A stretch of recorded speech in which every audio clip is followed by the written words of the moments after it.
പോലീസിന്റെ വാഹനം കടന്നുപോകാൻ അനുവദിക്കില്ല എന്നായിരുന്നു ആശമാർ ഇത്രയും നേരം പറഞ്ഞിട്ടുണ്ടായിരുന്നത്. അവരുടെ മൈക്കും സ്പീക്കറും ഒക്കെ പോലീസ് കസ്റ്റഡിയിലെടുത്തിട്ടുണ്ട്. അത് തിരികെ വേണമെന്നായിരുന്നു അവരുടെ ആവശ്യം. ഇപ്പോൾ ഇതാ റോഡിൽ ഇരുന്ന് പ്രതിഷേധിക്കുകയാണ്.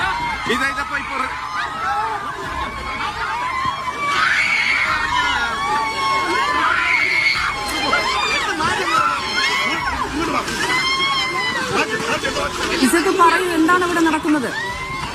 അമൃത, ഇവിടെ വളരെ സംഘർഷഭരിതമായിട്ടൊരു അവസ്ഥയാണ്. ഇപ്പോൾ പോലീസ് ഇവിടെ നിന്ന് പോകാൻ തുടങ്ങിയപ്പോൾ അതിന് മുന്നിൽ ആശാവർക്കന്മാർക്ക് ഇരിക്കുകയും അവിടെ നിന്ന് അവരെ ബലം പ്രയോഗിച്ച് പോലീസുകാർ ഇവിടെ നിന്ന് മാറ്റുന്ന ദൃശ്യങ്ങളാണ് നമ്മൾ കണ്ടുകൊണ്ടിരിക്കുന്നത്. ഇപ്പോൾ വീണ്ടും പോലീസിന് യാതൊരു കാരണവശാലും ഇവിടെ നിന്ന് കടത്തി വിടില്ല എന്നാണ് ആശാവർക്കന്മാർ തീരുമാനിച്ചിരിക്കുന്നത്. അത് അവരെ റോഡിന് മുന്നിൽ ഇരുന്നു കൊണ്ട് പ്രതിഷേധിക്കുകയാണ്. ഇവരിൽ നിന്ന് ഒരു കാരണവശാലും ഇവിടെ നിന്ന് മാറില്ല എന്ന് തന്നെയാണ് ഇവിടെ ആവശ്യം. ഇപ്പോൾ ഇതാ റോഡിൽ ഇരുന്ന് പ്രതിഷേധിക്കുകയാണ്. ഇപ്പോൾ